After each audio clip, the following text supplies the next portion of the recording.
আসসালামু আলাইকুম ওয়া রাহমাতুল্লাহি ওয়া বারাকাতুহু। আসসালাম রহমতুল্লাহ বরকাত। আমি জি ঢাকা বলেন। বাংলাদেশ থেকে। তো আমার প্রশ্ন হলো, এই যে আমরা যে হজের সময় কোরবানির টাকাটা সৌদি গভর্নমেন্টের ব্যাংক অ্যাকাউন্টে জমা দেই, তো এখন আমার প্রশ্ন হলো যে ওরা তো মেসেজটা দেয় হচ্ছে সকাল 9টা থেকে 10টার মধ্যে যে কোরবানি কমপ্লিট। হুম, এখন আপনি কি সারা, মানে এত মানুষ যে জমা দেয় সবার কোরবানি কি ওই একই টাইমে সম্ভব কিনা, আর এই ক্ষেত্রে মানে কোরবানিতে জি, কোনো জি। প্রবলেম হয় কিনা এটা। কোরবানি যারা ব্যাংকে জমা করেন, প্রথম কথা ব্যাংকে যদি জমা করেন তাহলে সেটি বিশ্বস্ত আহ, আপনার কেন্দ্র প্রতিষ্ঠান আমানতের সাথে এই কোরবানিগুলি করা হয়। তারা ততটাই পয়সা নেই কাস্টমারের কাছ থেকে বা হাজি সাহেবের কাছ থেকে যতটা পশু অলরেডি তাদের কাছে মেনায় থাকে, মেনাতে জমা থাকে, তার বেশি তারা নেয় না। কারণ ওরা জানি যে অনেকে গিয়ে ফিরে আসে যে আমাদের পশু যতটা ছিল ততটা শেষ হয়ে গেছে, আর নেই, সুতরাং আর নিতে পারছেন না। এমনটা হয়তো যখন প্রথম দিকে শুরু, আমরা ছাত্র জীবনে যখন ছিলাম প্রথম দিনে, তখন এই কার্যক্রমটি শুরু হয়। তার আগে ব্যাংকে জমা করার প্রচলন ছিল না। যে আমাদের ছাত্র জীবনে 1-2 বছর দেখেছি, প্রথম দিকে ছিল না, তারপর শুরু হয়। সীমিত আকারে শুরু হয়, প্রথম 3 লাখ 4 লাখ পশু নিয়ে আসা হতো, 5 লাখ নিয়ে আসা হতো, তারপর ধীরে ধীরে বাড়তে থেকেছে। যারা পশুর টাকা একজনকে জমা করে দিলেন, সেটা কোন ব্যাংকে জমা করেন, বিশ্বস্ত আহ, ব্যক্তি বা প্রতিষ্ঠানকে দিতে হবে। বিশ্বস্ত ইমানের দিক থেকে যে না, নির্ভরযোগ্য, তারা আমানতের সাথে এই কাজটি করে। কোন ব্যক্তিকে দিল আপনার মোয়াল্লেম, হ্যাঁ, হারাম খায়, তার কথা ঠিক নাই, মিথ্যা বলে, আর ফাঁসে গুনাহগার, তার নামাজে ঠিক নাই, এমন লোক মক্কায় থাকে, এসে বললো যে চেনেও না, ভালো না মন্দ লোক, যা আপনার কোরবানি গুলো করে দেবো, দেন, আর দিয়ে দিলেন টাকা, না জায়েজ না, আপনার কোরবানি ভালো হবে। বিশ্বস্ত ব্যক্তি বা প্রতিষ্ঠানকে দিতে হবে। তো ব্যাংকে যারা দিচ্ছেন, তো এত যে কোরবানি, আর তারপরে সবাই জিজ্ঞাসা করে, হ্যাঁ, ব্যাংকের কাউন্টারে গিয়ে যে আমার কোরবানিটা কখন হবে। এখন যদি ওদেরকে বলে যে না, তোমাদের কারো কোরবানি 10 তারিখে হবে, কারো 11তে হবে, কারো 12 হবে, কারো 13 হবে, তাহলে অনেক ভাবে যে না না না, কারণ ওই যে ভুল ধারণা আছে যে যতক্ষণ কোরবানি না হয়েছে ততক্ষণ আমি চুল কাটতে পারবো না।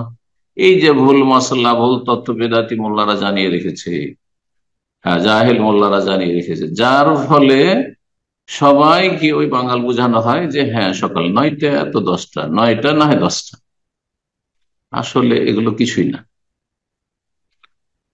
রব্বুল আলমী যেটা বলেছেন কোরআনে কারীম, ওয়ালা তাহলে রুউসাকুম, হে হাজী সাহেবরা, তোমরা মাথা মনন করবে না, হাত্তা ইয়াবলুগাল হাদিয়ু মাহলা, যতক্ষণ পর্যন্ত হাদির পশু জবাইয়ের স্থানে পৌঁছে না যায়, মানে জবাই না হয়ে যাবে। এটি ওই সব হাজিদের জন্য যারা হাদির পশু সাথে করে নিয়ে আসতো। আরবদের মধ্যে এটি প্রচলন ছিল, নবী সাল্লাল্লাহু আলাইহি ওয়াসাল্লাম হাদির পশু সাথে করে নিয়ে এসেছিলেন, তাদের ক্ষেত্রে বলা হয়েছে। এইরকম যেসব সাহাবাই কেরাম নিয়ে এসেছেন যুগ যুগ ধরে, এখনো বেদুইনরা অনেকে হজ করতে আসলে যদি নিয়ে আসে, এরকমটা থাকে, আল্লাহ থাকে তাহলে। কিন্তু যারা কোরবানি খরিদ করে করছেন, তাদের ক্ষেত্রে এমনটা নেই। কোরবানির সাথে করে দেশ থেকে নিয়ে আসেননি, বা এখান থেকে দামাম থেকে, রিয়াদ থেকে কেউ, মদিনা থেকে কেউ নিয়ে যাচ্ছে, এমনটা নেই আজকাল। ওখানে গিয়ে কিনছেন। সুতরাং আপনার কোরবানি করার সময়কাল হচ্ছে 4 দিন।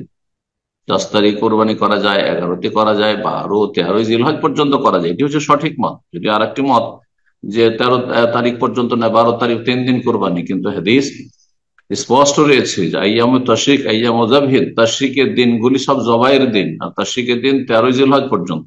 তাহলে কোরবানির সময়কালে 4 দিন, তো 4 দিন ধরে কোরবানি হচ্ছে আসলে বাস্তব।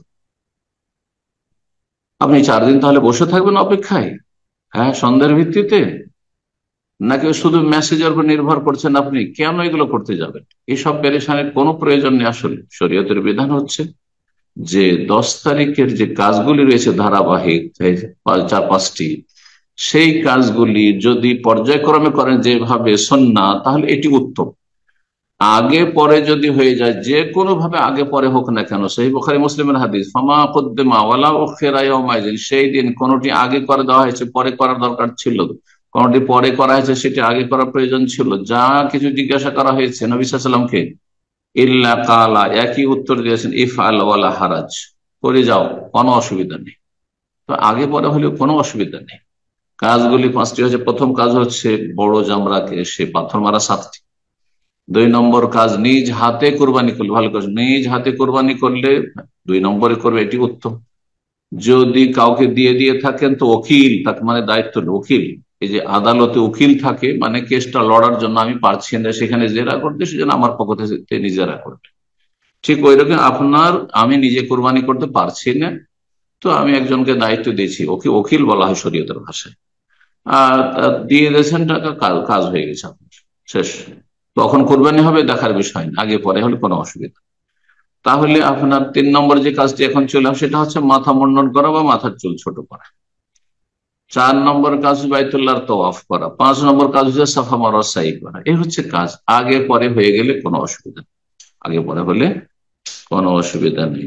জি, বারাকাল্লাহ।